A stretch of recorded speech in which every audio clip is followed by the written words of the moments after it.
Hoje, que é Semana Santa, né? Vamos falar sobre quem? Meu pai Oxalá.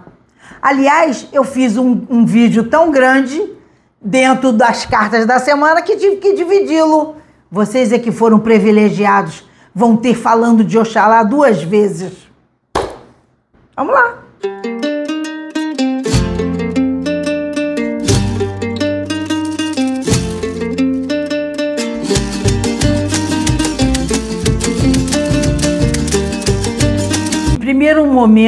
Em primeiro lugar, é dar a explicação do meu pai Oxalá.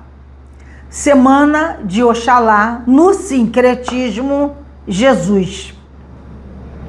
Figura maior, a figura mais exponencial dentro do africanismo, que aqui no Brasil recebeu o nome de Candomblé. Oxalá, ele seria o pai maior, o exponencial, o pai de todos. É claro, Olorum, na sequência maior, Olorum seria Deus, trazendo em seu filho Oxalá. Oxalá novo, Oxaguian, e Oxalá velho, Oxalufã, ok? Essas denominações foram criadas depois pelo homem para organizar as religiões.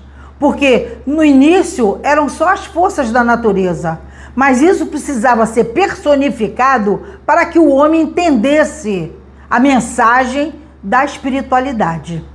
Então, a espiritualidade, ela fala conosco o tempo todo, porque a natureza fala conosco o tempo todo. Então, para significar, para as pessoas entenderem, personificou-se as forças da natureza para ficar mais compreensível, ok? Então, Oxalá, Oxaguian e Oxalufã são a mesma entidade. Elas personificam o Pai Maior, que mandou seu filho, que veio para fazer todo um ensinamento, trazer todo um ensinamento e trazer todas as experiências possíveis e imagináveis para o homem na Terra. Então, quando esses escravos africanos vieram para o Brasil e aqui eles não poderiam professar a sua religião, eles tiveram que camuflar isso. E camuflar como? Através das festas dos santos católicos, eles louvavam os seus orixás. Então, os orixás eram, por debaixo dos panos, nas senzalas, escondidos, eram louvados através das festas dos santos. E aí, esta semana é a semana dedicada a Jesus, né? Então, de quinta para sexta-feira é essa entrega de Jesus, né? Quando Jesus dá o beijo da traição, mostrando quem era Jesus. Jesus é preso, crucificado, aquela coisa toda, e ele morre na sexta-feira, que seria a Sexta-feira Santa, mas é uma data móvel pela Igreja Católica. No sábado e domingo haveria a ressuscitação, ou ressurreição, e aí é o renascimento, quando ele aparece para as mulheres, né? E depois os apóstolos, tá? Então, é uma história que ainda precisa muito ser reformulada, é uma história que ainda precisa muito ser pesquisada, porque todos esses escritos foram escondidos durante muitos e muitos anos, escondidos, porque quando o Império Romano, na época de Jesus, ele dominou, ele crucificou Jesus inadvertidamente, por questões políticas. O próprio Sinédrio, né, a sinagoga, ela compactuou que entregasse, porque quem era aquele jovem que eles não conheciam e que estava falando para a multidão, virou estrela, que hoje para nós seria uma estrela, Jesus. Por que ele veio trazer a boa nova? Por que ele não estava, ele como judeu, por que não estava seguindo a tradição? Então Jesus tirou algumas coisas das tradições, mas modernizou na época dele para que houvesse fraternidade, humanidade, para que o homem fosse mais reconhecido, mais ajudado, que não houvessem castas, não houvesse preconceitos, que não houvesse nada disso. Mas o Império Romano, na época, crucificou, foi toda uma conjectura que só no ano 300 Constantino oficializou o cristianismo como a religião oficial do Império Romano. E aí eles colocaram as normas do que eles achavam. Constantino, né, naqueles concílios, eles foram colocando aquilo que era de interesse do Império Romano e não da religião. E aí isso foi ficando. E aí criou-se a nova Bíblia, né? Essa Bíblia que está aí, a oficial. Mas será que essa Bíblia é a verdadeira? E os manuscritos que vão sendo descobertos ao longo desses 2000 anos? Não se refez a Bíblia. Não se fez uma retificação nem uma releitura. Ela continuou aí.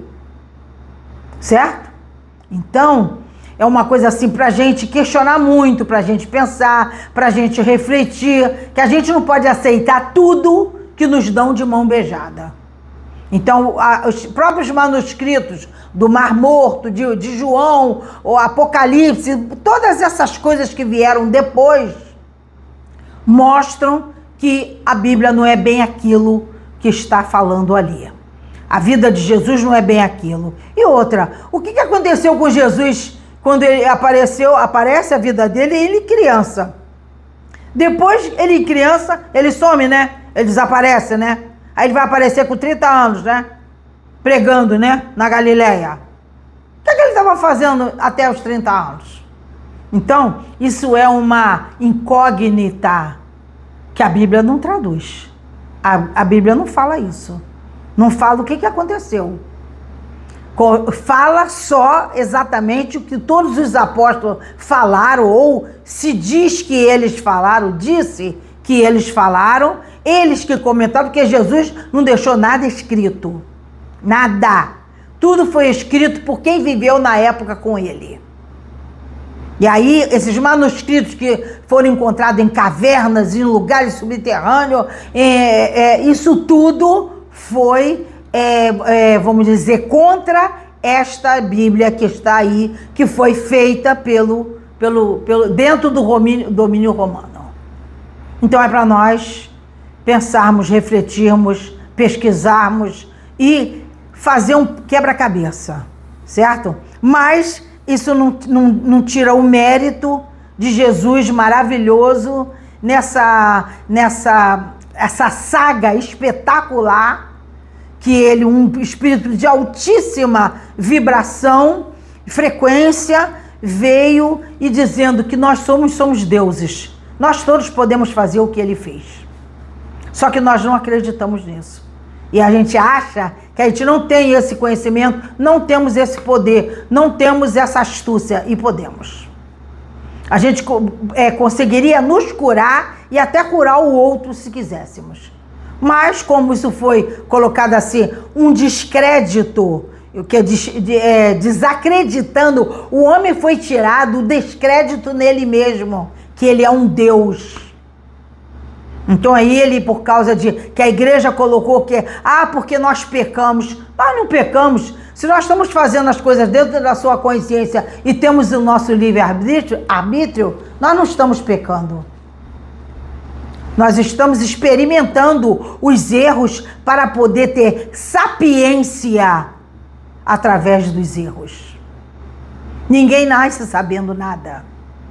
Claro, temos algumas lembranças das encarnações da roda de Sansara que a gente vem, encarna, desencarna na roda de Sansara. Então a gente tem algumas informações porque foi colocado um véu do esquecimento para que a gente pudesse trabalhar a nossa criatividade, o nosso poder, o nosso ego naquela encarnação. Porque se nós soubéssemos que fomos inimigos mortais ou convivemos, temos filhos, marido, mãe, pai de inimigos, convivendo com inimigos, nós não suportaríamos essa dor. nos suicidaríamos e ainda poderíamos matar de novo. Então, o véu do esquecimento, ele serve para isso, para que você comece sempre uma nova vida. Mas muita coisa vem à tona da nossa ancestralidade para que você seja auxiliado, para que você cumpra ou saiba coisas ou faça coisas que você não tem ideia de que você poderia fazer. Eu, por exemplo, eu dou o exemplo disso. Eu tenho essa afinidade com o povo cigano. E eu nunca entendi por que eu tenho essa afinidade enorme com o povo cigano. Como que eu me adapto, como que eu gosto, como que eu me interesso. Aí, fazendo várias regressões de memória, eu descobri que eu fui cigana em várias encarnações. 1400, 1100, 1000 não sei o quê. Então, eu fui muitas vezes cigana, morando em carroças, convivendo com tribos, clãs. Maravilhoso. Tanto é que eu não aprendi a jogar com ninguém. De repente, chegando do meu trabalho, eu vi uma revista no jornaleiro, a revista que ainda existia, não sei se nem tem a revista Planeta, e eu comprei aquela revista. Cheguei em casa, aí eu falei, gente, que coisa interessante, nunca tinha ouvido falar em tarô, nunca. Aí eu achei aquilo tão interessante, comecei a ler a revista. Vinha umas cartinhas de papel, e eu cortei, e aí comecei a jogar. Aí comecei a jogar, aquilo começou a dar certo. Minhas filhas adolescentes queriam, vamos ver, vamos acontecer, e começaram a treinar. Quando eu vi, estava fazendo fila na porta. Na porta. Era 1983. E eu jogo de 83 até hoje, sem ter aprendido com ninguém.